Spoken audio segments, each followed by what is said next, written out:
గట్టిగా చెప్పండి ఆమేనని. హల్లెలూయా. ఎక్కువ తగ్గించావు కదా, పూర్తి తగ్గించేది కదా, కొంచెం సౌండ్ పెట్టు కొంచెం. దేవుని బిడ్డలారా, పరిశుద్ధ గ్రంథాలు తెరవండి, దేవుని వాక్యం చదువుకుందాం.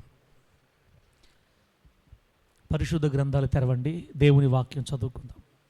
పోయిన వారం వెలివేయబడిన 4 కుష్ఠరోగులు ఊరికి చేసిన మేలు విన్నారు.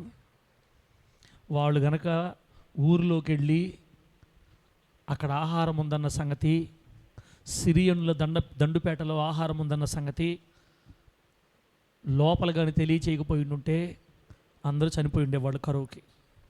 వాళ్ళు చేసిన మేలు ఊరూరు భోంచేసింది. అది సువార్త మనం అందరికీ చెప్పాలి, మన నోటితో దేవుని మాటలు చెప్పాలి అందరికని పోయిన వారం నేర్చుకున్నాం. మన ఆహారం పరలోకము నుండి దిగి వచ్చిన జీవాహారమైన యేసయ్య మన ఆహారం. కాబట్టి యేసుక్రీస్తు వారు వీళ్ళరా, యేసుక్రీస్తు వారు జీవాహారం. ఆ ఆహారం తిన్న మనం అంతటితో ఊరుకోకుండా అందరికీ చెప్పాలి, సువార్త చెప్పాలి. అలా చెప్పకపోతే రేపు ప్రభువుకు మనం లెక్క చెప్పాలని పోయిన వారం నేర్చుకున్నాం. సువార్త చెప్పాలంటే ఎట్లా ఉండాలి యాకోబన్న? సువార్త చెప్పాలంటే ఎట్లా ఉండాలి? ఇప్పుడు మనం సువార్త చెప్పామనుకోండి, యేసయ్యను గురించి 4 మాటలు చెప్పామనుకోండి, వింటారా ఎవరన్నా? మ్యాక్సిమం వినరు. ఎందుకు వినరంటే, బిడ్డల ముందు మనం సువార్త చెప్పడం కంటే మన జీవితమే ఒక సువార్త అవ్వాలి. చెప్పండి ఏం కనకరాజు? మన జీవితమే సువార్త అవ్వాలి. లోకం మనల్ని చూస్తూ ఉంటుంది, మన నడక చూస్తుంటుంది, మన పడక చూస్తుంటుంది, మన మాటలు చూస్తుంటుంది, 1000 కళ్ళు గమనిస్తుంటాయి మనల్ని. మన జీవితం ఒక మాదిరికరంగా, ఆదర్శవంతంగా, పరిశుద్ధంగా, పవిత్రంగా ఉందనుకో, ఒక్క మాట చెప్పినా ఫలిస్తుంది వాళ్ళ జీవితాల్లో. దేవునికి స్తోత్రం కలుగును గాక. చెప్పేదొకటి చేసేదొకటిలాగా మనం బతికేవంటే మన మాటలు ఎవరు వినరు. కాబట్టి 4 కుష్ఠరోగుల్లాగా మనం దేవుని కొరకు దేవుని మాటలు చెప్తాం. రైట్. ఇప్పుడు ఈ పూట దేవుడు మనకి ఏమి ఏర్పాటు చేస్తున్నాడో ఆదికాండం దగ్గర రండి ఒకసారి. ఆదికాండం 25వ అధ్యాయం. ఆదికాండం 25వ అధ్యాయం 1 నుండి 8 వచనాలు నేను చదువుతున్నాను. మనోహరన్న పెట్టన్నారా? బైబుల్ ఓపెన్ చేసి ఒడిలో పెట్టుకన్నా బాగుంటుంది, కింద పెట్టకుండా. చదువు రానోళ్ళు బైబుల్ తెరిచి ఒడిలో పెట్టుకోండి, ఒడిలో పెట్టుకోండి. ఆదివారం అన్న మోయండి బైబిల్ని, ఖచ్చితంగా బైబిల్ తెరిచి ఒడిలో పెట్టుకోండి. బరువు అయితే కింద పెట్టండి, మ్యాక్సిమం ఒడిలో పెట్టుకునే ప్రయత్నం చేయండి. 1 నుండి 8 వచనాలు జీవనం. అబ్రహాము మరల ఒక స్త్రీని వివాహము చేసుకొనెను. ఆమె పేరు కెతూరా. ఆమె అతనికి జిమ్రాను, యొక్షాను, మెదాను, మిద్యాను, ఇష్బాకు, షూవహు అను వారిని కనెను.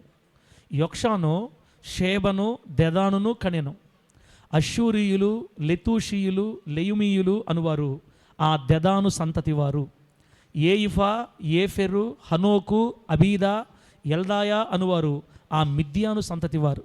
వీరందరూ కెతూరా సంతతి వారు. అబ్రహాము తనకు కలిగినది యావత్తు ఇస్సాకుకి ఇచ్చెను. అబ్రహాము తన ఉపపత్నుల కుమారులకు బహుమానములు ఇచ్చి, తాను సజీవుడై ఉండగానే తన కుమారుడగు ఇస్సాకు నొద్ద నుండి తూర్పు తట్టుగా తూర్పు దేశమునకు వారిని పంపివేశెను. అబ్రహాము బ్రతికిన సంవత్సరములు 175. అబ్రహాము నిండు వృద్ధాప్యమునకు వచ్చిన వాడై మంచి ముసలితనమున ప్రాణము విడిచి మృతి నొంది తన పితరుల యొద్దకు చేర్చబడెను.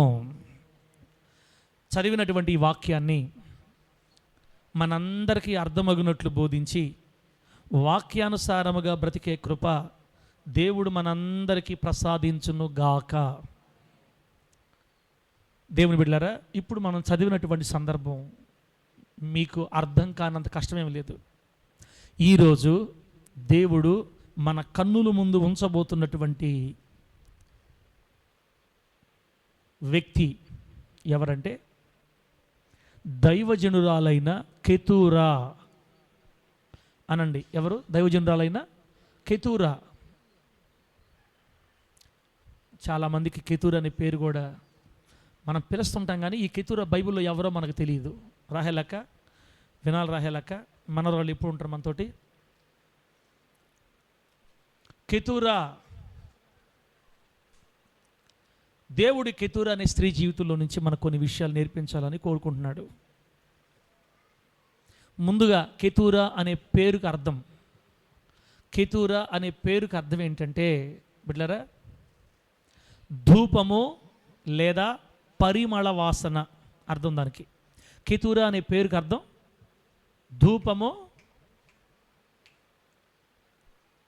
ధూపము లేదా ఏ వాసన? పరిమళ వాసన. బైబిల్ గ్రంథంలో ఇదే అర్థం వచ్చే ఇంకో పేరు కూడా ఉంది. యోబు గారికి 3 కూతుర్లు ఉన్నారు. యోబు గారికి 3 కూతుర్లు. యోబు శ్రమలు సహించి నిలబడ్డాడే, ఆయనకు 3 కూతుర్లు. ఏమేం పేర్లు చెప్పండి?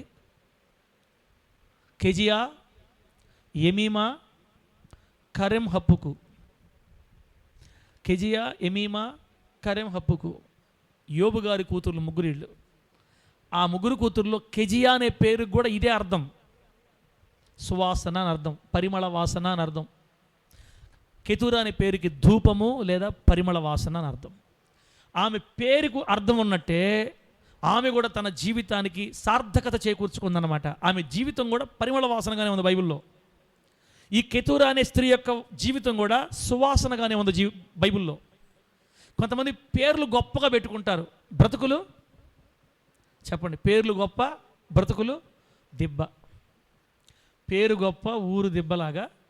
జోసెఫ్ అన్న, పేర్లు గొప్ప పేర్లు పెట్టుకుంటారు కొందరు, బ్రతుకులు చూస్తే. ఆ మధ్య ఒక సినిమా వాల్ పోస్టర్లు చూస్తుంటే నెల్లూరులో ఆ కింద పేర్లు చూస్తే మోషే, యోసేపు, దానియేలు, ఏదే ఏటిల్లో కొత్త సినిమా రిలీజ్ అప్పుడు ఫ్లెక్స్గా కడితే యోసేపు, దానియేలు, మోషే వీళ్ళందరూ ఎక్కడికి వచ్చి దీంట్లోకి వచ్చేది సినిమా వాల్ పోస్టర్లకు వచ్చి పేర్లంతా ఈ పరిశుద్ధుల భక్తుల పేర్లంతా సినిమా వాల్ పోస్టర్లకు వచ్చినాయి ఏంది? అందుకే నాకు అక్కడ పేర్లు పెట్టాలంటే భయం ఒక్కొక్కసారి. కానీ పెట్టాలని తప్పదు. మనం లేవి అనే పేరు పెట్టాలి మనం ఈసారి. లేవి, లేవి, యూదా, చాలా పేర్లు వచ్చాయి ఈ మధ్యకాలంలో మనకి. బెసలేలు, అహోలియాబు. సరే ఎన్ని మీరు పిలిచేదానికా నువ్వు పెట్టేది? అవన్నీ పిలిస్తే మేము ఏడవిగా అదను. సరేలే, ఆ బాధలు మనకెందుకు ఇప్పుడు. చెప్పండి, కెతూరా అనే పేరుకి అర్థమైంది సువాసన, ధూపం, పరిమళ వాసన. బిడ్డలారా, రైట్. ఈ కెతూరా మనకి ఎక్కడ కనపడుతుంది అంటే అబ్రహాం గారి కాలంలో కనపడుతుంది. అబ్రహాం గారికి కెతూరా ఎవరో సంబంధం ఏంటో, ఎవరో కాదు, అబ్రహాము గారు వివాహం చేసుకున్న 3వ భార్య. అబ్రహాము గారి భార్య. అబ్రహాం గారి జీవితంలో 3 స్త్రీలు ఉన్నారు. మొదట ఆమె ఎవరు? మొదట ఆమె ఎవరు? శారా. షారా అనే పేరు మార్చబడక ముందు షారయి అని పేరు. అబ్రహాముగా పిలువబడక ముందు అబ్రాము అని పేరు. శారయి అంటే జగడగుండి అని అర్థం. జగడగుండి. నాకంటే తగులు వేసుకుంటూ ఉంటుంది, తిడతా ఉంటుంది ఎప్పుడు. అట్లా వాళ్ళకి ఈ పేర్లు పెట్టాలా? శారయి, శారయి అని పిలవాలి మనం. జగడగుండి. జగడగుండిని దేవుడు రాజకుమారిగా మార్చేశాడు. శారయి శారాగా మారింది. శారా అంటే రాజకుమారి అని అర్థం. బిళ్ళరా, అబ్రహాం గారు మొదట శారమ్మని చేసుకున్నాడు. ఆమె 127 సంవత్సరాలు జీవించింది. 127 సంవత్సరాల వయసులో చనిపోయింది ఆమె. శారమ్మ బ్రతికున్నప్పుడే తనకు పిల్లలు పుట్టలేదని ఒక ఆమెను అంటగట్టింది అబ్రహాం గారికి. ఎవరు చెప్పండి? శారయి దాసి, ఐగుప్తీయురాయలైన హాగరు. అబ్రహాం గారి జీవితంలో 2వ స్త్రీ ఈమె హాగరు. తనకు పిల్లలు పుట్టలేదని, ఈమెకు పిల్లలు పుడితే నా పిల్లలుగా చాక్కుంటానని భర్తను ఒప్పించి కన్విన్స్ చేసి తన భర్తకి భారీగా ఇచ్చింది. ఆ రోజుల్లో ఆ సిస్టమ్ ఉండేది. పిల్లలు పుట్టకపోతే తమ దాసురాలని, దాసీలని ఇచ్చేవాళ్ళు భర్తకి భారీలుగా. వాళ్ళకి పుట్టిన పిల్లల్ని వీళ్ళ పిల్లలు అనుకునేవాళ్ళు.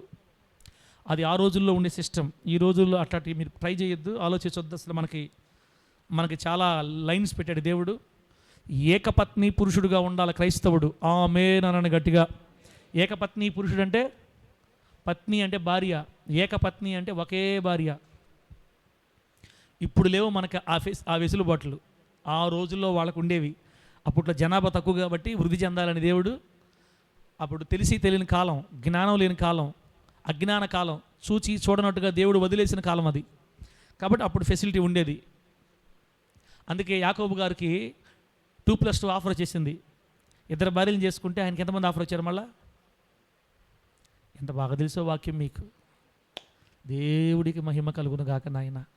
నన్నే కొడతాడు దేవుడు రేపు. ఎవరా ఏం నేర్పించేవరా నువ్వు వాళ్ళకి? ఏం వాక్యం నేర్పించేవరా? యాకోబు గారి భార్యల పేర్లు చెప్పండి. యాకోబు గారు ఫస్ట్ ప్రేమించింది ఎవరిని? చిన్నమరదల్ని. పేరు చెప్పండి. ఆమె పేరు రాహేలు. వాళ్ళ అక్క ఉంది ఒక ఆమె, లేయా. జబ్బు కళ్ళ లేయా. పాప కళ్ళు బాగలేకపోతే వాళ్ళ నాన్న మోసం చేసే యాకోబుని రాహేలు కోసం కొలువు చేసి, రాహేలు ప్రేమించి 7 సంవత్సరాలు కొలువు చేస్తే పెద్దదానికి పెళ్లి చేసాడు. బిడ్డరా, సరే చచ్చినట్టుగా రెండో దానికోసం కూడా మళ్ళీ చేసి ప్రేమించి పెళ్లి చేసుకున్నాడు. ఇప్పుడు 2 భార్యలు అయ్యారు. ఇష్టం ఉండే భార్య ఒక ఆమె, ఇష్టం లేని భార్య ఒక ఆమె. వీళ్ళిద్దరిని ఇస్తా వాళ్ళ మామ వీళ్ళకి పరిచయం చేయడానికి 2 దాసీలు కూడా ఇచ్చాడు. జిల్పా, బిల్హా. రాహేలుకి ఇచ్చిన దాసేమో బిల్హా, లేయాకి ఇచ్చిన దాసేమో జిల్పా.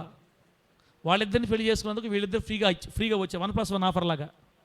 మొత్తం మీద తర్వాత ఏం జరిగింది? నలుగురికి 12 మంది పిల్లలు పుట్టారు. అందరికంటే ఎక్కువ జబ్బు కళ్ళ లేయకనింది. ఎవరైతే ఎక్కువ ద్వేషింపబడతారో వారికి దేవుడు గొప్ప కార్యాలు చేస్తాడు. ఆమె అని చెప్పండి గట్టిగా. ఈ లోకం ఎవరినైతే ఎక్కువ ద్వేషిస్తుందో వాళ్ళని ఎక్కువ వాడుకుంటాడు దేవుడు. జబ్బు కళ్ళ లేయ ద్వేషించబడింది కాబట్టి యెహోవా ఆమె శ్రమను చూసి ఆమెను విస్తారంగా దీవించాడు దేవుడు. అట్లాగా ఆ రోజులు అలా ఉండేది. బిళ్ళరా, మరి శారమ్మ బ్రతికుండగానే హాగరునిచ్చింది. హాగరుకి మొట్టమొదటిగా కుమారుడు పుట్టాడు అబ్రహాం గారి వంశంలో. అబ్రహాం గారికి హాగర్కి పుట్టిన కుమారుడి పేరు ఏం పేరు? ఇష్మాయేలు.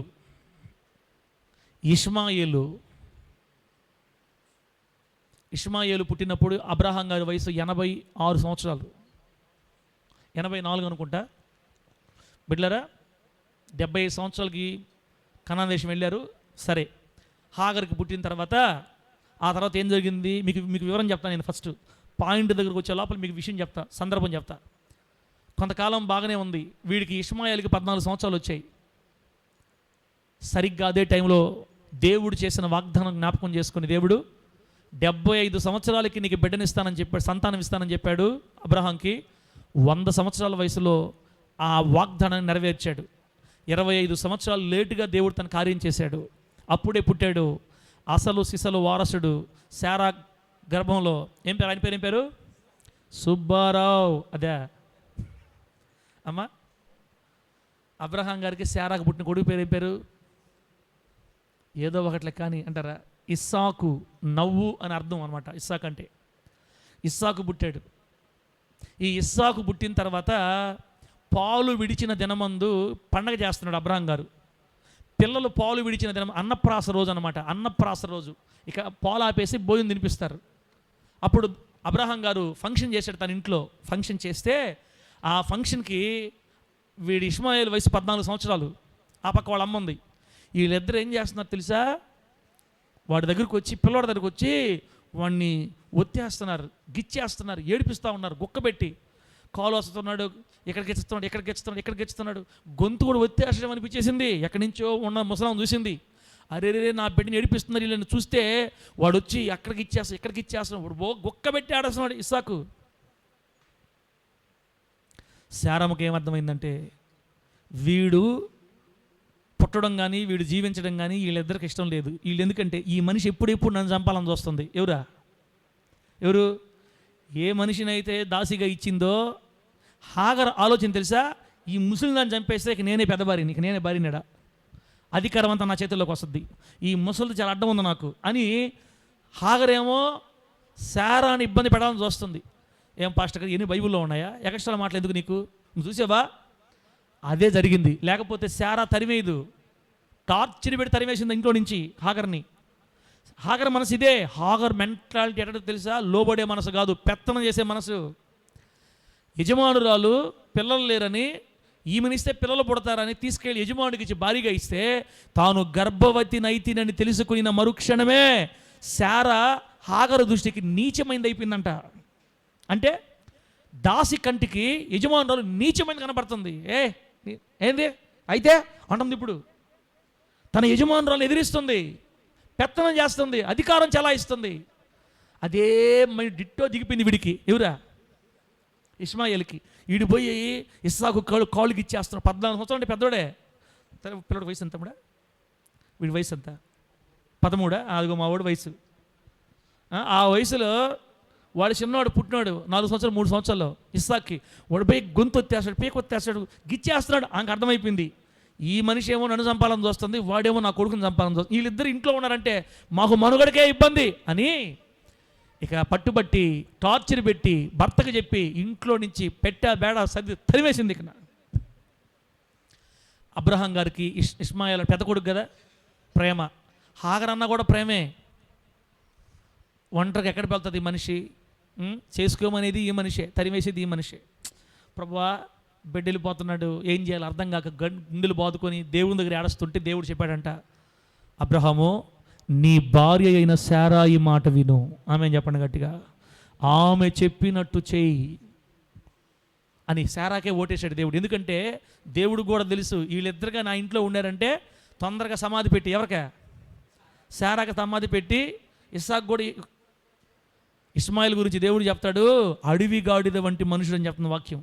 ఏ గాడిద? అడవి గాడిద ఇరంపరం ఉండదు, చంపేస్తాడు. వీడుంటే ఆస్తి అంతా వీడిది అయిపోద్ది, వారసుడు వీడే. ఈయన లేపేస్తే మందే. ఇప్పుడు తాలిబాన్ చూసారా? తాలిబాన్ని అప్పుడా ఐఎస్ఐఎస్ వాళ్ళని చూసారా? ఏమన్నా వాళ్ళకి ప్రాణం అంటే ఏమన్నా ప్రేమ ప్రీతి ఏముండదు వాళ్ళకి. ఏమన్నా మిరకాయలు ఎట్టకొస్తా తెలిసాళ్ళు, కోళ్ళు కోసం కోసేస్తారు అంతే. కోళ్ళు కోస్తామే మనం. మనుషుల తలలు కోళ్ళు కోసం కోస్తారండి. దయలేని మనుషులు బిడ్డారా. చెప్పాలంటే వాళ్ళ గురించి అడవి గాడిద వంటి మరి ప్రేమ లేని మనుషులు, భయంకరమైనటువంటి దుష్టులు అనమాట వాళ్ళ మనసంతా. ముందే తెలుసు దేవుడికి, ఈడుగాని ఉంటే ఇస్సాకు పేక కోసడం గుర్తిరిగి వీళ్ళిద్దరిని తరిమేశాడు దేవుడు. నీ భార్య మాటినో, నువ్వు ప్రార్థన చేస్తున్నావు కదా, నీ కొడుకు ఏం కాదులే, ఇష్మాయేలు నేను దీవిస్తా, నువ్వు ధైర్యంగా ఉండు. ఆమె చెప్పండి గట్టిగా, ఆమె చెప్పండి గట్టిగా, అలిలు చెప్పండి, ఇంకోసారి చెప్పండి. ఓహో అంటే మీరు కథలోకి వెళ్ళిపోయారా? అందుకే మీరు అలిలు చెప్పట్లేదేమో. రండి పోదాం ఆడకే పోదాం పండి. తరివేశారు బిడ్డలరా. ఇష్మాయేలు మనసు చాలా భయంకరమైంది. బైబిల్ చెప్తుంది, అతడు తన సహోదరులకు విరోధంగా ఉంటాడు, అతని చెయ్యి అతని సహోదరులందరికీ విరోధంగా ఉంటుంది. దేవుడు చెప్పేశాడు అతని గురించి, వాడు మంచోడు కాదు, వాడు చూడటంగా ఉంటాడు, కానీ మానవ బాంబులు కట్టుకొచ్చి తనను తాను పేల్చేసుకొని 100 మంది చంపేశాడు అంతే. ఇప్పుడు అదే జరుగుతుంది. మొత్తం బాంబులు కట్టుకోవటం, ప్రజల్లోకి వెళ్ళటం, పేలిపోవటం అంతే. ఇతనితో పాటు అందరూ ముక్కలు పీసులు అయిపోతారు. అదేమంటే విమానాలు తీసుకుపోయి వాటి గుద్దిస్తారు. వేటిగా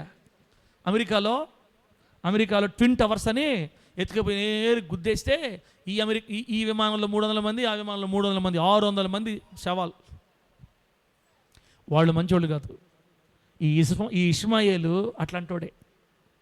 కానీ నువ్వు ప్రార్థన చేసావు కాబట్టి అబ్రహాము, నీ కన్నీళ్ళని బట్టి నీ జ్ఞాపకం చేసుకుంటే నీ బిడ్డకి ఏం కాదు, నీ బిడ్డలో నుండి 12 మంది రాజులు వస్తారు. ఆమె చెప్పండి గట్టిగా చెప్పండి, హల్లెలూయా. ఇష్మాయేలుని నీ సన్నిధిలో ఆశీర్వదించు ప్రభు అని ఏడ్చేడిపోయేటప్పుడు, పంపించేసేటప్పుడు, నీకేం కాదులే, నీ బిడ్డ నేను దీవిస్తానని చెప్పి ఆ ఆగరిని దేవుడు పంపించాడు. కానీ ఇలా మైండ్ సెట్ దేవుడికి తెలుసు, శారం అనుకోవడం జరిగింది, అందుకే తరిమేశాడు దేవుడు. అయిపోయింది. ఇప్పుడు హాగరు ఇంట్లో నుంచి బయటికి వెళ్ళిపోయింది. బిడ్డలారా బాగా వినండి. ఇస్సాకు పుట్టినప్పుడు అబ్రహాం గారి వయసు ఎంత? 100 సంవత్సరాలు. అప్పుడు శారా వయసు ఎంత? 90 సంవత్సరాలు. లెక్కలు చెప్పండి త్వరగా, నాకు మ్యాథ్స్ చెప్పండి. ఇస్సాకు పుట్టినప్పుడు అబ్రహాం గారి వయసు 100, శారమ్మ వయసు 90. ఇప్పుడు బిడ్డలారా శారమ్మ చనిపోయిన సంగతి చెప్తున్నా. శారమ్మ చనిపోయింది 127 సంవత్సరాలకి. అంటే అప్పుడు ఇస్సాకు వయసు అని చెప్పండి. ఇస్సాకు పుట్టినప్పుడు శారాకి 90 సంవత్సరాలు, శారా చనిపోయింది 127 సంవత్సరాలకి. ఇప్పుడు ఇస్సాకు వయసు ఎంత? 37 సంవత్సరాలు. 37 సంవత్సరాల వయసులో చనిపోయింది. అక్క గలబ అవుతుంది, అక్క బయటికి లాక్కోపోతలే దయచేసి. ఎక్కడ ఆపాం? 37 సంవత్సరాలు. ఇప్పుడు ఎప్పుడైతే అమ్మ చనిపోయిందో, అమ్మ చాటు పెరిగిన ఇస్సాకు ఏడుస్తున్నాడు. రోజు దుఃఖం అయిపోయింది. దుఃఖం అయిపోయింది దీవెనక్క, నేను కొడతా దీవెనక్క, లొక్క పోయి గుండెదన లొక్క మీద పంపించబడి లోపలికి, గుండెదన పో పో. ఆరోనో నీ కూతురు కంట్రోల్ చేయాలనో, చిన్న కూతురు మాత్రం బలి హుషారుగా ఉన్నారనో. చూసారా, మధ్యలో ఆగిపోయింది వాక్యం. అట్లా ఉండకూడదు అనమాట మన బిడ్డల తల్లే. అవసరం బయట తీసుకెళ్ళిపోవాలి, రానికూడదు లోపలికి, అసలు ఎవరికి ఇబ్బంది ఉండకూడదు. ఎక్కడ పెట్టాం ఏందమ్మడా? ఇస్సాకుకి 37 సంవత్సరాలు. తల్లి చనిపోయిందని ఏడస్తా ఉంది. ఏడస్తా ఉన్నాడు. అమ్మ పోతే వాడు ముందే చిన్నవాడు పాపం, అమ్మ చనిపోయింది. ఇప్పుడు ఆ దుఃఖం తట్టుకోలేక ఏడస్తా ఉంటే అబ్రహాం గారికి అనిపించింది, వీడికి పెళ్లి చేస్తే ఆ దుఃఖంలో నుంచి బయటపడతాడు అనుకొని వెంటనే ఎలియాజర్ని పిలిచి సంబంధం మాట్లాడి మొత్తం మీద దేవుడి దయ వల్ల రెబ్కాను తీసుకొని వచ్చి పెళ్లి చేసేసాడు. దేవుడికి స్తోత్రం కలుగును గాక. చెప్పండి గట్టిగా హల్లెలూయా.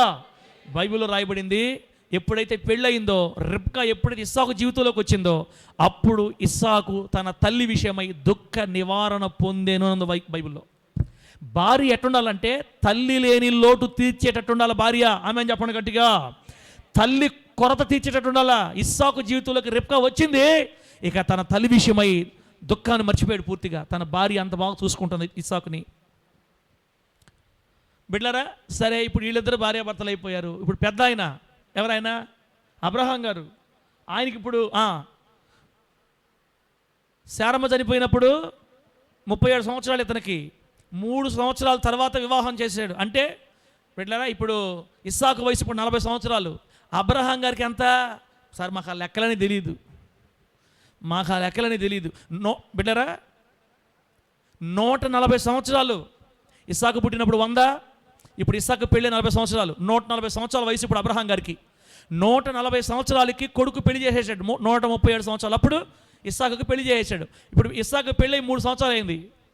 బిడ్డలారా, ఇప్పుడు అబ్రహాం గారి ఆలోచన ఏంటంటే, నేను ఎవరి మీద ఆధారపడాలి? నాకంటూ ఒక మనిషి తోడుండాలి కదా, నాకు భోజనం చేసి పెట్టేదానికి. అబ్రహాం గారు చనిపోయినప్పుడు అబ్రహాం గారి వయసు అని తెలుసా? 175 సంవత్సరాలకి అబ్రహాం గారు చనిపోయారు. అంటే ఇంకా 35 సంవత్సరాల జీవితం ఉంది అతనికి. తోడు కావాలని బిడ్డలారా, అప్పటికే తన దగ్గరే ఉపపత్నిగా ఉందని బైబిల్ చెప్తుంది. ఉపపత్నిగా ఉంది. శారమ్మ చనిపోయిన తర్వాత ఆ ఇంట్లోనే, ఆయనతో పాటే ఆ ఇంట్లోనే ఒక దాసిగా ఉంది ఈమె. మనకు ఆ వివరాలు చెప్పలేదు, కానీ 318 మంది దాసులు పుట్టి పెరిగారు అబ్రహాం గారి ఇంట్లో. 318 మంది దాసులు. రఘుతమ్ముడా ఏందో చెప్పుకుంటున్నాడు మ్యాథ్స్ లెక్కలు. 170 - 32 - 11 22. ఎందుకు మాకు ఇవన్నీ మా బాధలు? కనీస అవగాహన. ప్రభువుని నమ్ముకున్న తర్వాత దేవుని వాక్యం అంటే ఏంటో తెలుసుకోకపోతే ఎట్లాగా? మీకు ఒక విషయం తెలుసా? ఈరోజు మీరు ఆలోచిస్తున్న మీ ఉద్యోగాలు, మీ చేతి పనులు, మీ వ్యాపారాలు, మీ డబ్బు, మీ వెండి, మీ బంగారం మీ నెత్తి మీద వేసుకున్నా ఇవేవి మనల్ని పరలోకానికి తీసుకొని వెళ్ళలేవు. ఈ భూలోకంలో బ్రతకడానికి, తినటానికి మాత్రమే పనికొస్తాయి ఇవి. ఇక్కడి నుంచి నువ్వు అవుట్ అయ్యావంటే, ఇక్కడి నుంచి నువ్వు లాడ్జి రూమ్ ఖాళీ చేసావంటే, ఈ బాడీలు ఖాళీ చేసావంటే ఇవేవి నీకు పనికిరావు. నిన్ను పరలోకానికి తీసుకెళ్ళగలిగింది దేవుని వాక్యం ఒక్కటే. ఆమేన్ చెప్పు గట్టిగా, చెప్పాలి బా. బిడ్డలారా, అబ్రహాం గారి వయసు ఇప్పుడు 140 సంవత్సరాలు. ఆ ఇంట్లోనే ఉందామె. 318 మంది దాసుల్లోనే పుట్టి పెరిగింది. ఆమె వయసు ఎంతో మనకు బైబిల్ రాయలేదు. ఆలోచించి అబ్రహాం గారు అంతవరకు ఉపపత్నిగా కొనసాగినటువంటి ఆమెని వివాహం చేసుకున్నాడు. కొడుక్కు పెళ్లి చేసిన తర్వాత మొదట కుమారుడికి పెళ్లి చేసేసి అప్పుడు తనకు తోడుండాలని కెతురా అనే స్త్రీని వివాహం చేసుకున్నాడు. ఇది స్టోరీ. ఇప్పుడు కొందరు ఏమనుకుంటారంటే, ఏమయ్యా పాస్టరా, చెప్పేదానికి నీకు బుద్ధి లేదనుకో. 140 సంవత్సరాలు పెళ్లి చేసుకోవడానికి అతనికి బుద్ధి ఉండబల్లే. 140 సంవత్సరాలు పెళ్లి చేసుకొని ఏం ఉద్ధరించాలని చేసుకున్నాడు? ఇప్పుడు ఎవడిని ఉద్ధరించాలా? శరీర కోరికలు ఆయనలోనే అంత ఉంటే ఆయన మళ్ళీ విశ్వాసులు తండ్రి అట్టయ్యాడు. నేను మళ్ళీ మీకు చెప్తున్నా, అది ఈ కాలం కాదు, అది ఆ కాలం. ఇంకో మాట, ఆ కాలమైనా ఈ కాలమైనా భార్య చనిపోయినప్పుడు, భర్త చనిపోయినప్పుడు తిరిగి మరలా వివాహం చేసుకోమని మనకు యేసుక్రీస్తు వారే లైసెన్స్ ఇచ్చారు. అవసరమైతే చేసుకోమని లైసెన్స్ ఉంది మనకి.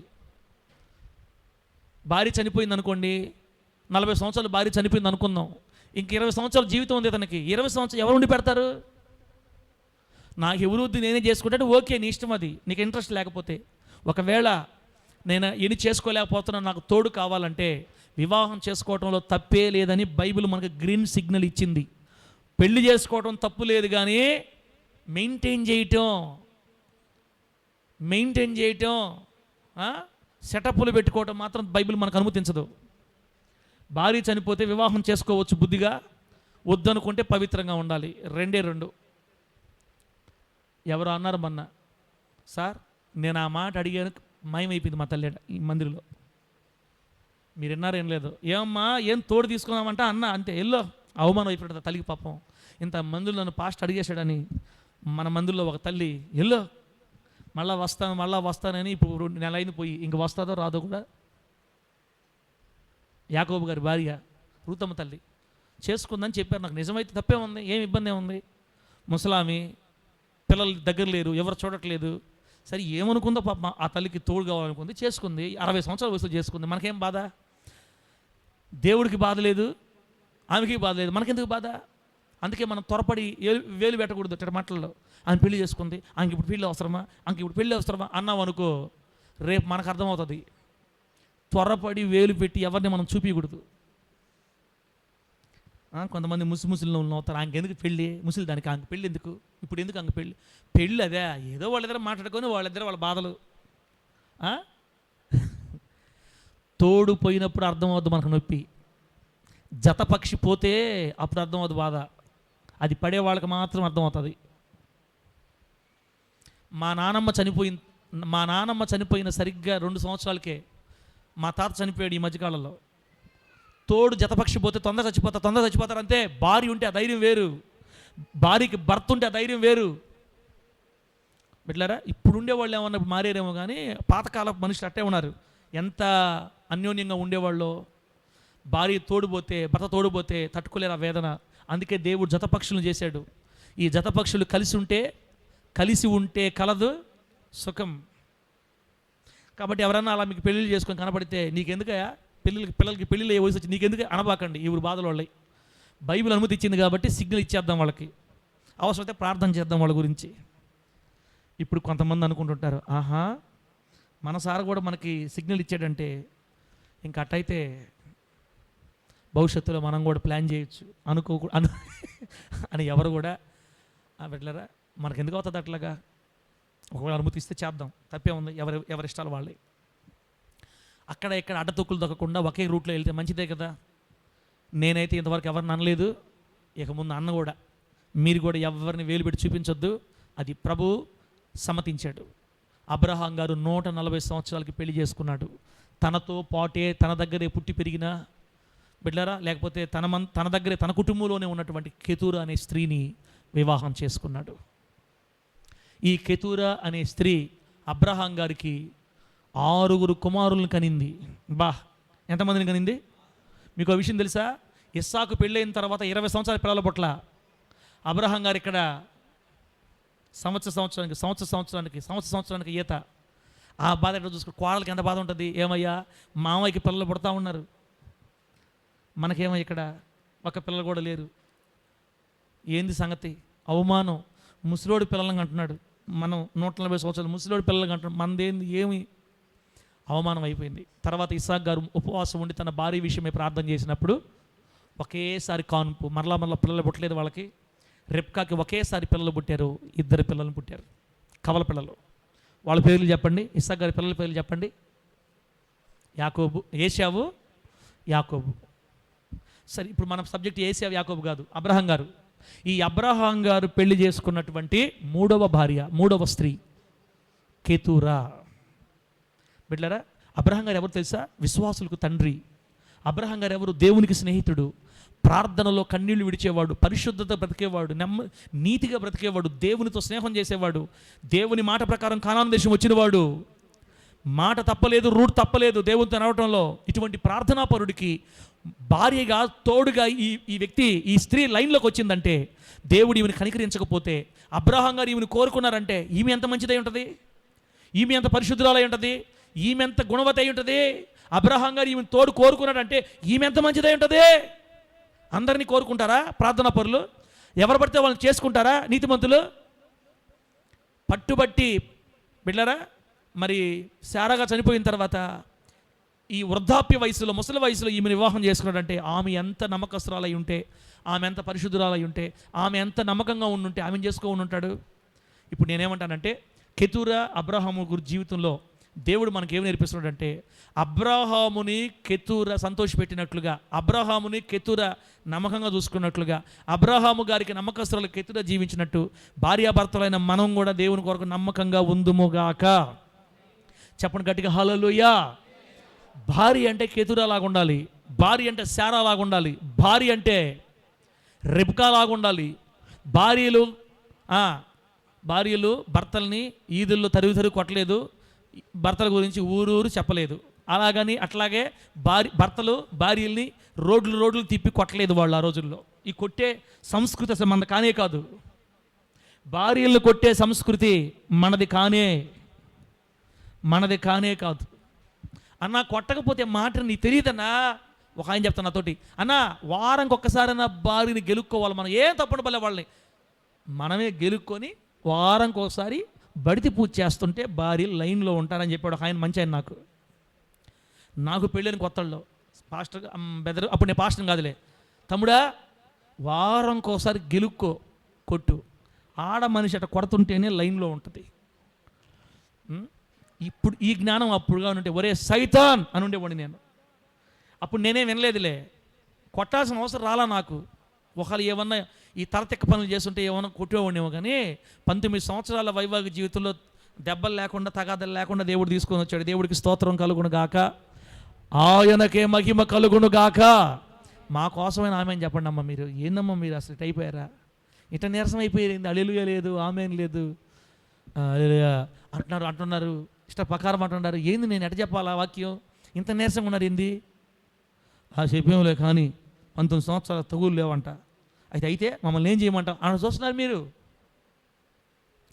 భార్యాభర్తలు ఎట్లాగా ఉండాలో అబ్రహాము కెతూరాను చూసి నేర్చుకోవాలి. మీకు ఆ విషయం తెలుసా? అబ్రహాము చాలా ముసలివాడు. అబ్రహాము చేసుకున్న ఈ స్త్రీ కనీసం మధ్య వయసు అయి ఉండొచ్చు, లేకపోతే యవన వయసు అయి ఉండొచ్చు, ఒక 40-50 సంవత్సరాల లోపు అయి ఉండొచ్చు, 60 సంవత్సరాల వయసు అయి ఉండొచ్చు, మధ్య వయసు. ఆయన ముసలాయన. ఈ ముసలోని చేసుకుంటే నాకేం వస్తుంది అనుకోవాలి. ఆమె కూడా ఈ ముసలోని చేసుకొని నోట్లో గెంజిపోయాలి. నేనా ఇంక 2 రోజులు పోతే మనసు మీద భర్తాడు, నేను యాడ్ చేసేది అనుకోవాలా. భార్య దేవుణ్ణి బట్టి భర్తను ప్రేమించి బిడ్డలారా కెతూరా మంచి మనస్సాక్షి కలిగి ఆయన్ని వివాహం చేసుకుంది. చేసుకోవటమే కాదు 6 కుమారులు కనింది. మళ్ళా అబ్రహాం గారికి దేవుడు ఒక వాగ్దానం ఇచ్చాడు, నిన్ను అనేక జనములకు తండ్రిగా నేను చేస్తాను. ఆమేన్ అనండి గట్టిగా, ఆమేన్ అనండి గట్టిగా. ఒక జనం కాదు, అనేక జనాలకి నిన్ను తండ్రిగా చేస్తా అన్న వాగ్దానం నెరవేరాలంటే ఈయనలో నుంచి ఇంకా కుమారులు రావాలా. అసలు ఈ సంగతి మీకు ఎవరు తెలీదు. ఇంతకుముందు ఎప్పుడు ఇన్నుండరు మీరు. కెతూరా అబ్రహాం గారి 3వ భార్య. హాగరు భార్య కాదు, దాసి లెక్కకు వస్తుంది. కెతూరా కూడా ఉపపత్నిగా ఉండింది సారమ్మ చనిపోయిన తర్వాత. ఇప్పుడు భారీగా లైన్లోకి వచ్చిందనమాట. కాబట్టి దేవుని బిడ్డలారా, ఈరోజు మన కుటుంబాలు ఎలా ఉన్నాయి? భార్యలారా మీ భర్తల పట్ల మీరు ఎలా ప్రవర్తిస్తున్నారు? భర్తలారా మీ భార్యల పట్ల మీరు ఎలా ప్రవర్తిస్తున్నారు? అన్ని జనులు కొట్టుకున్నట్లుగా రోడ్ల మీద కొట్టుకొని దేవుని నామానికి అవమానం తెస్తే దేవుడు చాలా బాధపడతారు మన విషయమై. అన్ని జనులు కొట్టుకుంటారు అట్లాగా. అన్ని జనులు రోడ్ల మీద ఈడ్చుకొని కొట్టుకుంటారు, బూతులు తిట్టుకుంటారు. అన్ని జనులు కర్రలు తీసుకొని రోడ్ల మీద తరుముకుంటారు. సిగ్గుండాలి క్రైస్తవులుగా మనకి. అవసరమైతే దుఃఖమంతా గుండెల్లో దాచుకొని బయటికి పోకుండా, ఏమన్నా జరగాలనుకుంటే పాటలు పెట్టుకోవటం, సౌండ్లు లోపలే రావాలా. ఇంట్లోనే పాట అయిపోయే లోపల సౌండ్లు అయిపోవాలన్నా జోసఫ్ అన్న, మళ్ళీ హ్యాపీగా బయటకు వచ్చేయాలి. ఒక ఇంట్లోకి పోయాను, నాకు అసలు నేను మర్చిపోలేను దాన్ని. పాస్టమ్మ నేను పోయాం, డమే పెడ టబా అని సౌండ్ వస్తున్నాయి లోపల. చిన్న సౌండ్తో పాటలు వస్తున్నాయి. అంటుంది టబా పెడ అంటుంది. మేము బెల్లు కొట్టాం, టెంగ్ టెంగ్ టెంగ్. అవన్నీ కింద పడిపోయిన గ్లాసులు మా ముందు కనబడతా ఉంది. సక్క ఏరేసి సర్దేశారు ఇద్దరు అంతే. సర్దేసి అయ్యి తల దుక్కుతావు. ప్రైజ్లాడు సార్, వందనాలు సార్, రండి సార్, ఎప్పుడు వచ్చారు సార్? ఇప్పుడే వచ్చారు. మాయ్ నీళ్ళు. అప్పుడు దాకా మళ్ళీ అరుచుకున్నారు వాళ్ళు. ఎట్ట కలిసిపోయారంటే వాళ్ళు, అబ్బా నేను సంతోషించి అప్పుడే అనుకున్నా ఇదే చెప్పాలి ఎక్కడైనా కూడా. మీకు ఏదైనా బాధలు వస్తే సౌండ్లు పెట్టుకొని పాట పెట్టుకొని తీర్చేసుకొని మరలా ఎవరన్నా వస్తే నవ్వత హ్యాపీగా డోర్ తీయాలి. వెల్కమ్ అక్క, రండి, ఎప్పుడు వచ్చారు? ఇప్పుడే వచ్చారా? ఏం చేస్తున్నారు లోపల అక్క మీరు? ఏం మామూలుగా మాట్లాడుకుంటున్నాం మేము, మామూలుగా విషయాలు చూసుకో. బిళ్ళరా, దేవునికి మహిమ కలగాలి మన వల్ల. కొట్టించుకునేదాకా భార్య తెచ్చుకోకూడదు, కొట్టేదాకా భర్త వెళ్ళకూడదు. బిడ్డలారా, ఒకవేళ భార్య నోటిదైతే భర్త తగ్గిపోవాలి, భర్త కొట్టేవాడైతే భార్య తగ్గిపోవాలి. నీ ప్రేమ ద్వారా భర్తను మార్చుకోవాలి, నీ ప్రేమ ద్వారా భార్యను మార్చుకోవాలి తప్ప ఊరంతా చూసేటట్టుగా మనం గొడవలు పెట్టుకుంటామంటే మన ఇంటి ద్వారా ఒక్కరు కూడా దేవుని దగ్గరికి రానే రారు, వచ్చిన వాళ్ళు కూడా వెళ్ళిపోతారు దేవుడిని వదిలిపెట్టేసి. కాబట్టి అబ్రహాము కెతూరా లాగా యేసై కొరకు మంచి సాక్ష్యంగా భార్యాభర్తల వలె మనము దేవుని కోసం బ్రతుకుదుము గాక. దేవుడు ఇవ్వకుండా కెతూరా అబ్రహాం గారి జీవితంలోకి వచ్చి ఉంటుంది అంటారా? చెప్పండి. అబ్రహాం గారి జీవితంలోకి కెతూరాను పంపించింది ఎవరన్నా? దేవుడే. కెతూరానే ఎందుకు పంపించాడు? ఇంకే వేరే మనిషి ఎందుకు పెట్టలేదు? దేవుడు మాట లేకుండా ఒక మనిషి వచ్చింది, మధ్యలో దూరింది, వచ్చినట్టే పోయింది మళ్ళీ మనిషి. ఎవరు? హాగరు. ఇప్పుడు శారా చనిపోయిన తర్వాత నిజానికి అబ్రహాం గారు ఎవరిని తీసుకొచ్చుకోవాలా? పారారణ్యంలో ఉన్నటువంటి హాగర్కి ఫోన్ చేయాలా? మాయ్ ఇంకెందుకు, పెద్దాం పోయిందిరా, నువ్వు వచ్చే కదా, నువ్వే కదా నెక్స్ట్ ఎట్టా కొడుకు కన్నా కదా, వచ్చే మనం కలిసి ఉందాం అనాలి. అబ్రహాం గారు కూడా అబ్రహాం గారు ఆమెను తీసుకొచ్చుకోవాలి. ఓ అమ్మ, ఆ మనిషికి వచ్చిందని నాకు పెట్టేస్తుంది. ఈ మనిషి రావటం పొడవడం తప్ప ఏరే పనే ఉండదు. ఈ ఆస్తి అంతా చూస్తుంది, కొడుకు ఆస్తి ఇవ్వాలని అన్నంలో కలిపేసి పెట్టేసినప్పుడు నేనేం చేయబోలే. అమ్మో, ఆ మనిషి వద్దని అబ్రహాం గారు కూడా భయపడడానికి హాగర్ని తీసుకొచ్చుకోవాలా? హాగర్ పోయింది ఆ రోజుతో. ఇప్పుడు దేవుడు అబ్రహాంకు తోడుగా ఇచ్చిన మూడవ భార్య కెతూరా. బిడ్డలారా, శారా గారి గురించి మన బైబిల్ చదివితే కొందరి బైబిల్ పండితుల పరిశోధన ప్రకారం శారా ఎవరో తెలుసా? సామంతరాజు కుమార్తె. సామంతరాజు అంటే ఆంధ్రప్రదేశ్ అంతటికి ముఖ్యమంత్రి జగన్ అనుకుందాం, ఓకే, లేకపోతే చంద్రబాబు అనుకుందాం ప్రస్తుతానికి. ఆ తర్వాత కింద ఎమ్మెల్యేలు ఉన్నారు కదా, ఈ ఎమ్మెల్యేలే సామంతరాజులు అనమాట, మండలాలు పరిపాలించేవాళ్ళు. ఆ ఎమ్మెల్యే కూతురు అనుకుందాం, అంత ఉన్నత స్థితిలో ఉన్నటువంటి ఆమె శారా పెళ్లి చేసుకున్న తర్వాత తన భర్తకి ఏం మాత్రం ఎదురు తిరగకుండా లోబడింది. ఇప్పుడు కెతూరా కూడా సేమ్ అంతే. తన ఇంట్లో పుట్టి పెరిగినా అబ్రహాం గారికి లోబడుతుంది, మాట ఎదురు తిరగలేదు. బిడ్డలారా, పెత్తనం చలాయించే మనసు కాదు, హాని చేసే మనసు కాదు. శారా కెతూరా ఒకే దారిలోకి వస్తారు. ప్రభువు నామానికి మహిమ కలుగును గాక. ఈ కెతూరా అనే స్త్రీ ఆ ఇంట్లో ఉన్నప్పుడు అబ్రహాం గారి మనసులో నమ్మకత్వాన్ని సంపాదించుకుంది, దేవుని దయ పొందింది. బిడ్డలారా, అబ్రహాం గారు అనేక జనాలకి తండ్రి అవ్వాలన్న వాగ్దానంలో పాలు పంపులు పొందే కృపనే కెతూరాకు దేవుడిచ్చాడు. శారమ్మ చనిపోయిన తర్వాత తోడుగా కెతూరాని దేవుడు ఆయన జీవితంలోకి పంపించాడు ఇవని. కాబట్టి నేనేమంటున్నానంటే బిడ్డలారా, కెతూరా వంటి నమ్మకస్తురాలుగా, కెతూరా వంటి పరిశుద్ధ కలిగిన స్త్రీగా దేవుని కోసం మనం బ్రతకాలని ప్రభు కోరుకుంటున్నాడు. దేవుని నామానికి మహిమ కలుగును గాక. ఇప్పుడు ఆదికాండం 17వ అధ్యాయం 4-5 వచనం చదివితే ఒక మాట. ఆదికాండం 17వ అధ్యాయం 4-5 వచనం చదివితే అదేముందంటే, అబ్రాము సాగిలపడి ఉండగా దేవుడు అతనితో మాట్లాడి, ఇదిగో నేను నియమించిన నా నిబంధన నీతో చేసి ఉన్నాను. ఓయ్ రా, నేను నియమించిన నిబంధన నీతో చేసి ఉన్నాను. నీవనేక జనములకు, చెప్పండి అన్నమాట, నీవనేక జనములకు తండ్రి వగుదువు. మరి ఇక మీదట నీ పేరు అబ్రాహాము అనబడదు, నేను అనేక జనములకు తండ్రిగా నియమించి తిని కనుక నీ పేరు అబ్రాహాము అనబడును. అది అసలు అబ్రాహాం అనే పేరు దేవుడు మార్చిందే అనేక జనాలకు తండ్రిగా చేస్తామని. ఇప్పుడు ఆ వాగ్దానం నెరవేరాలి కదా, అనేక జనాలు అబ్రాహాంలోంచి రావాలి. చెప్తాను చూడండి, అబ్రాహాము గారిలో నుండి ఇంచుమించుగా 7 జాతులు వచ్చాయి, 7 జనాభాలు వచ్చాయి. ఎట్లాగో తెలుసా? శారా గారికి పుట్టింది ఎవరు? శారాకు పుట్టిన ఒక కొడుకు ఎవరు? ఇస్సాకు. ఇస్సాకులో నుంచి ఇస్సాకు ఎంతమంది పుట్టారు చెప్పండి త్వరగా.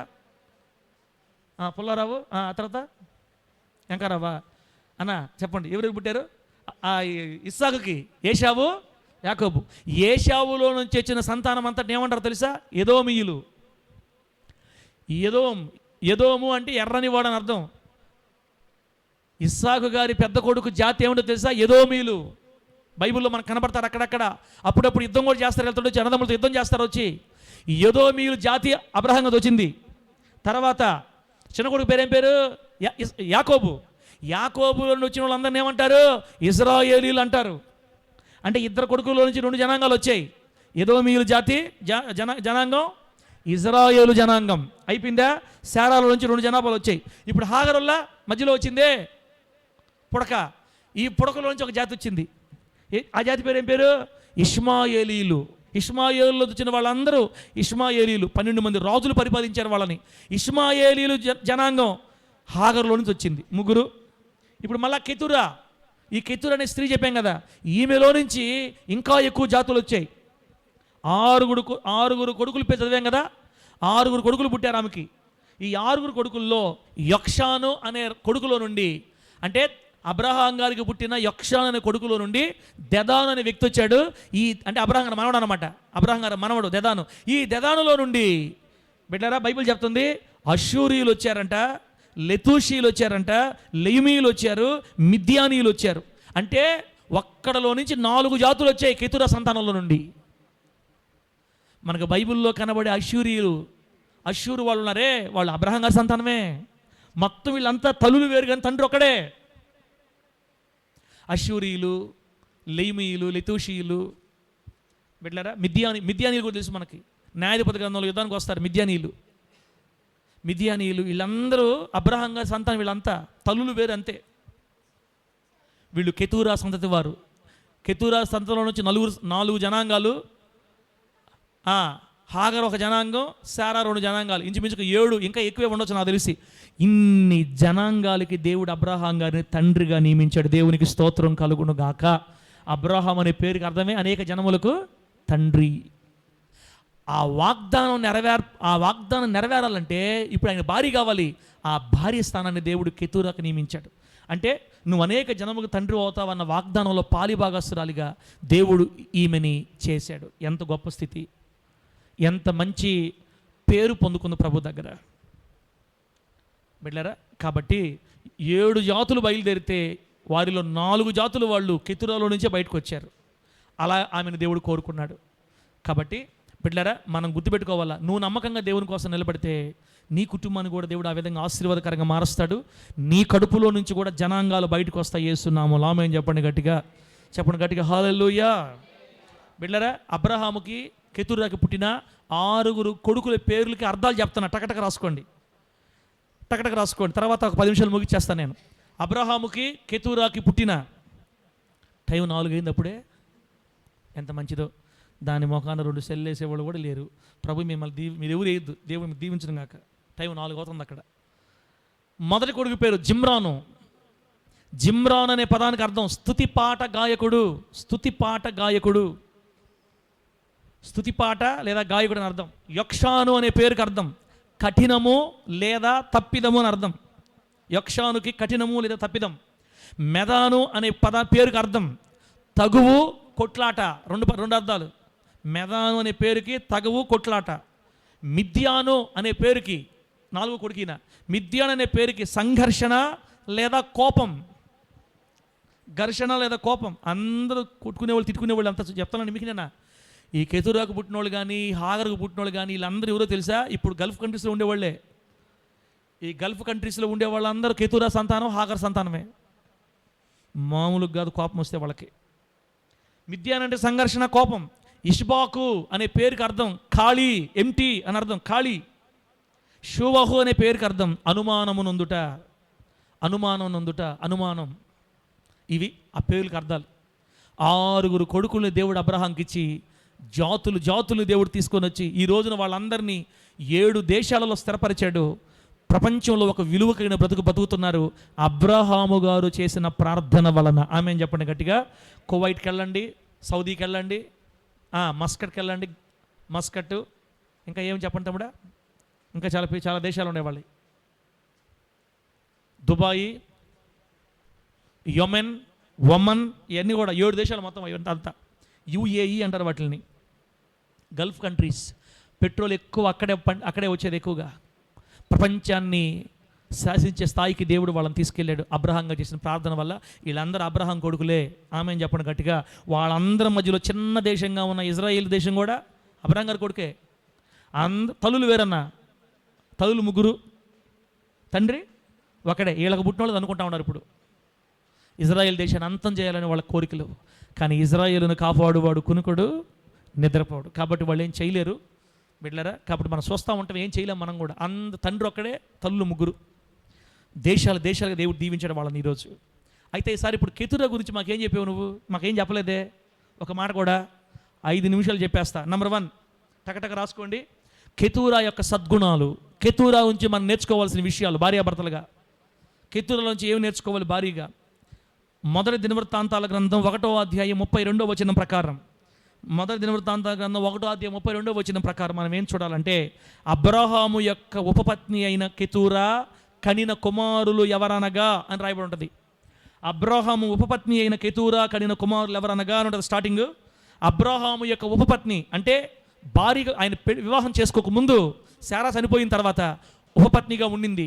అంటే భార్యలాగా పరిచయం చేస్తూ ఉండింది, ఆయనకి అన్నీ చేసి పెడుతున్నింది. తర్వాత ఆయన ఇట్లా ఉండడం మంచిది కాదని ఉపపత్నిని వివాహం చేసుకున్నాడు, భార్య అయిందనమాట. అంటే ఉపపత్ని స్థానంలో నుండి దేవుడు ఈమెని భార్య స్థానానికి హెచ్చించాడు. అంటే దేవుని దగ్గర, అలాగే తన అబ్రహాం గారి దగ్గర, యజమానుడి దగ్గర నమ్మకత్వాన్ని సంపాదించుకుంది. దేవునికి స్తోత్రం కలుగును గాక. నంబర్ 2 ఆదికాండం 25:1 ప్రకారం శారా మరణం తర్వాత కెతురానే వివాహం చేసుకోవాలన్న మనసు అబ్రహాములో కలిగేటట్లుగా ఈమె జీవించింది. శారా మరణం తర్వాత అబ్రహాం గారు కెతురానే వివాహం చేసుకోవాలన్న మనసు వచ్చింది. ఆయన దగ్గర ఎంతోమంది ఉన్నారు, ఆయనకి చాలా డబ్బు ఉంది, ధనవంతుడు. బిడ్డరా, పిలిస్తే ఎవరైనా వస్తారు, ఎక్కడైనా వివాహం చేసుకోవచ్చు. కానీ ఆయన అందరిలాగా లోకస్తుడు కాదు. ఆయన ప్రార్థనాపరుడు, దేవుని మనసు కలిగినవాడు, దేవుని స్నేహితుడు. దేవుడు ఎవరిని చెబితే వాళ్ళే చేసుకుంటాడు. దేవుని చిత్తములో ఉన్న కెతురాని అబ్రహాం గారు వివాహం చేసుకోవడం జరిగింది. అంటే అటువంటి మంచి స్థానాన్ని కెతురా సంపాదించుకుంది. అదే అధ్యాయం ఆదికాండం 25:1 ప్రకారం మూడోది ఏంటంటే, బిడ్డరా, వృద్ధుడుగా ఉన్నప్పుడు 140 సంవత్సరాల వయసులో అబ్రహాము జీవితంలోనికి ప్రవేశించిన కెతురా, వృద్ధుడైన అబ్రహాం గారి జీవితంలోనికి ప్రవేశించిన కెతురా. పెళ్లి చేసుకోమని చేసుకుంటారా? ఈమెమో చిన్న వయసు అయి ఉంటుంది నాకు తెలిసి. ముసలోని చేసుకోండి, ఎవరు చేసుకుంటారు అసలు? ఆమె అందము వయసు చూసేది కాదు. దేవుని చిత్తం ఎలా ఉందేమో, దేవుని చిత్తమే జరగాలి, నా యజమానుని మాట కాదనకూడదని, దేవుని మాట ధిక్కరించకూడదని, మొత్తం మీద వృద్ధుణ్ణి వివాహం చేసుకోవడానికి కూడా ఆమె ఒప్పుకుందని మనకు బైబిల్లో తెలుస్తుందన్నమాట. బిడ్డలారా, కొంతమందికి ఆ పెళ్లి ఫోటో పంపించండి, అబ్బాయి ఫోటో పంపించండి, అబ్బాయి బాగలేడు. ఏం బాగలేడమ్మా? మొత్తం లేదు సార్, ఏమి లేదు సార్. ఇక్కడ ముసలాన్ని చేసుకుందమ్మా, ఇక్కడ ముసలాన్ని చేసుకుంది, ఫోటోలు పంపిలా, ఏం పంపిలా. అమ్మాయి ఎట్టుంది బాబు? ముదురుగా ఉంది సార్. ముదురుగా కనపడుతుంది. నువ్వు లేతగా ఉండవా? పేర్లు భలే పెడతాం మనం, ముదురు, లేత. ఇక్కడ ముసలోని చేసుకుంది, ప్రభు చిత్తంగా అప్పగించుకొని. మనం కూడా జాగ్రత్తగా ఉండాలి, ప్రార్థనాపూర్వకంగా నిర్ణయం తీసుకోవాలి ఏదైనా కూడా. 4వది, వృద్ధాప్యంలో అబ్రహాముకి తోడుగా, సహకారిగా, ఆదరణగా ఉన్న కెతురా. ఎప్పుడైతే ఆమెను పెళ్లి చేసుకున్నాడో, ఎప్పుడైతే ఆమె వివాహం చేసుకున్నాడో, ఇక ఆ రోజు నుంచి ఆయనకి శారా లేని లోటు తీర్చేసింది. వేసినామో ఆమె చెప్పండి గట్టిగా. శారమ్మ లేని లోటు తీర్చింది. శారమ్మ ఉన్నప్పుడు ఎలా చేసేదో, శారమ్మ ఉన్నప్పుడు ఎలా చూసుకునేదో, ఏ టైంకి మాత్రలు ఇవ్వాలో, ఏ టైంకి నీళ్ళు ఇవ్వాలి, ఏ టైంకి భోజనం పెట్టాలి, పెద్ద ఆయన కదా, ఆయనకి ఏమేమి సమకూర్చాలో చాలా బాగా చూసుకుందని వాక్యం సెలవిస్తుంది. అబ్రహాం గారికి సహకారిగా ఉండింది, తోడుగా ఉండింది, ఆదరణగా ఉండిందని. నీ భర్తకు నువ్వు ఎలా ఉన్నావు? సహకారిగా ఉన్నావా? నీ భర్తకు నువ్వు తోడుగా ఉన్నావా? నీ భర్తకు నువ్వు ఆదరణ కలిగించే భారీగా ఉన్నావా? భర్త గుట్టంతా తీసుకెళ్ళి లోహం ఊర్లో చెప్తున్నావా? భర్త గుట్టంతా తీసుకెళ్ళి అందరికి చెప్పేస్తున్నావా? భర్తకు ఆదరణగా ఉన్నావా? కెతురా నేర్పిస్తుంది. భర్త గుట్టు దాచిపెట్టి భర్తకి మనం ఆదరణ కలిగించాలి. భార్య ఆదరణ కలిగించాలి, తోడుగా ఉండాలి, సపోర్ట్గా ఉండాలి. బిడ్డలారా, అలా ఉంటే భర్తకు ప్రేమ వస్తుంది మన మీద. ఐదో సంగతి అబ్రహాము గారికి 6 కుమారులను జన్మనిచ్చింది. అబ్రహాముకి 6 కుమారులను కన్నా కెతురా 6 కుమారులండి. 6వది ఇందాక చెప్పాం కదా, వాగ్దానం. ఆదికాండం 17:4 అనేక జనాలకు తండ్రి అవుతావని చెప్పాడు కదా దేవుడు. ఆ వాగ్దానం నెరవేరాలంటే నీకు భారీ కావాలి కాబట్టి, అదిగో ఆ వాగ్దాన నెరవేర్పులోనికి ఈమె ప్రవేశించి పాలిభాగం తీసుకుంది. ఆయన అనేక జన తండ్రి అయ్యే ఆ వాగ్దానంలో పాలిభాగం దేవుని ద్వారా సంపాదించుకుందన్నమాట. దేవుని మనసును కూడా గెలుచుకుంది కెతురా, దేవుని మనసును కూడా గెలుచుకుంది. అందుకే ఆ కుటుంబంలోకి, ఆ వ్యక్తి జీవితంలోకి వెళ్ళింది, జనాలను కనింది, జనాంగాలను కనింది. ఈరోజు దేశాలు ఆమె గర్భం ద్వారా వచ్చిన అనేక మంది జనాంగాలు ఈరోజు దేశాల్లో విస్తరించున్నాయి. కెతురా మరుగు చేయబడింది, కానీ ఆమె జీవితం ఎంత ధన్యమో చూడండి. దేవుడే ఈమెని ఆ స్థాయిలో పెట్టాడు. దేవుని మనసును గెలుచుకుందనమాట. ప్రభువు నామానికి మహిమ కలుగును గాక. 7వది, అబ్రహాము గారి వృద్ధాప్యంలో అతని సంతోషానికి కారణమై శారా గారి స్థలంలో ఆమెకు బదులుగా దీవెనకరంగా అబ్రహాముకు తోడ్పడిన కెతూరా. ఇంత చెప్పాను కదా మీకు, శారా గారి స్థలాన్ని భర్తీ చేసింది. ఇంకా భార్య లేదు అనే దిగులు కూడా అబ్రహాం గారికి రాకుండా ఇంచుమించుగా 35 సంవత్సరాలు బతికాడు పెళ్ళైన తర్వాత. అదే కానీ ఈ మనిషి హాగర్ లాంటి మనిషి అయిన ఉంటే 10 సంవత్సరాలకే సమాధి పటైపోయింది అబ్రహాం గారికి. బైబిల్ చెప్తుంది, మంచి ముదిమికి వచ్చిన వాడే, మంచి ముసలి వయసులో నిండు వృద్ధాప్యంలో చనిపోయాడంట ఆయన. అంటే అంత బాగా చూసుకుంది ఆయన్ని, అంత బాగా చూసుకుంది. అట్టని కెతూరా అంటే చిన్న యవనవసరం చెప్పట్లేదు నేను, ఆమె కూడా ఇంచుమించుగా ఒక 70-80 అట్లా ఉండొచ్చేమో. బిడ్డలారా, ఏది ఏమైనా ఆయన్ని చాలా బాగా చూసుకుంది. వృద్ధాప్యంలో ఆయన సంతోషానికి కారణమైంది. దీవెనకరంగా అబ్రహాం గారికి తోడుగా నిలిచింది కనుక ఆయన ఆరోగ్యంగా బ్రతికాడు. మంచి వృద్ధాప్యంలో చనిపోయాడు. చివరిది 8వది, బిడ్డలారా, అబ్రహాము గారి దేవుని యందు విశ్వాసం ఉంచిన కెతూరా. చెప్పాను కదా, ఇది ఆల్రెడీ పెళ్లి కాకముందే అబ్రహాం గారు ఆరాధిస్తున్న దేవుణ్ణి అబ్రహాం గారు ఇంట్లోనే నమ్ముకుంది. అబ్రహాం గారు శారా గారు ఎంత నమ్మకంగా ఉంటారు దేవుని ఎడల, ఆ ఇంట్లో ఉన్న వారందరికంటే ఎక్కువ ఈమె విశ్వాసం చూపింది దేవుని మీద. దేవుడు ఆమె మనసును చూసి ఇప్పుడు ఈ పోస్ట్ ఇచ్చాడు ఆమెకి. దేవుని యందు విశ్వాసం ఉంచిన కెతూరా. ఆదికాండం 25:8 ప్రకారం, 25:8 ప్రకారం అబ్రహాము మరణం వరకు నమ్మకముగా నిలబడిన కెతూరా. అబ్రహాం గారు చనిపోయేదాకా తన భార్య విషయంలో ఎక్కడ కూడా అనుమానం రాలి అబ్రహాం గారికి. ముసలోని నేను ముసలోని, నా కళ్ళు గప్పి ఎక్కడ ఏమేం చేస్తున్నావు నువ్వా అని ఒక్క మాట కూడా అబ్రహాం గారు నోట రాకుండా తన ప్రాతిపత్యాన్ని బిళ్ళరా తన పవిత్రతను కాపాడుకుంది. ముసలోడి నమ్మకాన్ని కూడా కాపాడుకుంది. ఎక్కడ తప్పుడడుగు లేదు. అబ్రహాం గారి ఎదుట నమ్మకంగా తన జీవితాన్ని కాపాడుకుంది కెతూరా. ఇది సంగతి, అది సంగతి. ఈమె గురించి ఎక్కువ వివరాలు లేవు, 2 దగ్గర రాయబడ్డాయి. ఆదికాండం 25వ అధ్యాయంలో, మొదటి దినవృత్తాంత గ్రంథం 1వ అధ్యాయంలో చిన్న మాట అంతే. దేవుడు ఒక విశ్వాస వీరుని జీవితంలోనికి ఈమెను తీసుకొచ్చాడంటే ఆమె కూడా సామాన్యులు అయితే దేవుడు తీసుకురాడు. శారా స్థలంలోనికి దేవుడు ఈమెను తీసుకొచ్చాడంటే శారాలాగా ఈమె కూడా భయభక్తి కలిగిన స్త్రీ, దేవుని యందు విశ్వాసం ఉంచిన స్త్రీ, నమ్మకత్వం కలిగిన స్త్రీ. వెళ్ళారా, మరి అబ్రహాం గారి దగ్గర ఎంతో నమ్మకత్వాన్ని సంపాదించుకున్న స్త్రీ. ఇవన్నీ ప్రభు చూసి ఆమెని వాగ్దానంలో పాలుభాగం చేశాడు. కాబట్టి కనుమరుగై ఉన్నటువంటి ఈ కెతూరా అనే స్త్రీ యొక్క జీవిత సత్యాలు స్త్రీలమైన మనందరం అలవాటు చేసుకోవాలా. నీ భర్తకి నువ్వు ఎలా ఉన్నావు? కెతూరాలాగా ఉన్నావా, లేకపోతే కత్తిలాగా ఉన్నావా? కత్తివా కెతూరావా తెలుసుకోవాలి. ఇప్పుడు కత్తుల వల్ల కొంతమంది గుచ్చుకుంటూ ఉంటారు భర్తలకి, కత్తుల్లాగా. అది ప్రభు మనకు చెప్పలేదు. దేవుని బిడ్డ, అది ప్రభు మనకు చెప్పలేదు. దయచేసి మన మనసు మార్చుకొని భర్తకి చేదోడు వాదోడుగా, నమ్మకంగా, సహకారిగా, తోడుగా, ఆదరణగా నీ భర్తతో నువ్వు సాగిపోవాలని దేవుడు నేర్పిస్తున్నాడు. కెతూరా వలె మంచి సుగుణాలు ప్రభు మనకు అలవాటు చేయును గాక. దేవుడి మాటలు మనకు ఆశీర్వాదకరంగా మార్చును గాక. చెప్పండి గట్టిగా ఆమేనని. హల్లెలూయా. కళ్ళు మూసుకోండి. ఈ మందిరంలో ఇంకా ఎవరైనా రక్షణ పొందకపోతే, మారు మనసు పొందకపోతే, ఇప్పుడే ఈరోజు ఈ వాక్యం ద్వారా మారు మనసు పొంది బిడ్డలారా, ఇంకా సరి చేసుకోకుండా పాపంలో జీవిస్తూ ఉంటే సమయం తక్కువ ఉంది. ఎప్పుడు మన కన్ను మూస్తామో తెలియదు. దేవుడు మనల్ని లెక్క అడుగుతాడు రేపు. కాబట్టి జీవితాన్ని సరి చేసుకుందాం. భార్యలారా, మీ భర్తను ఎలా చూసుకుంటున్నారు? భర్తలారా, మీ భార్యలు ఎలా చూసుకుంటున్నారు?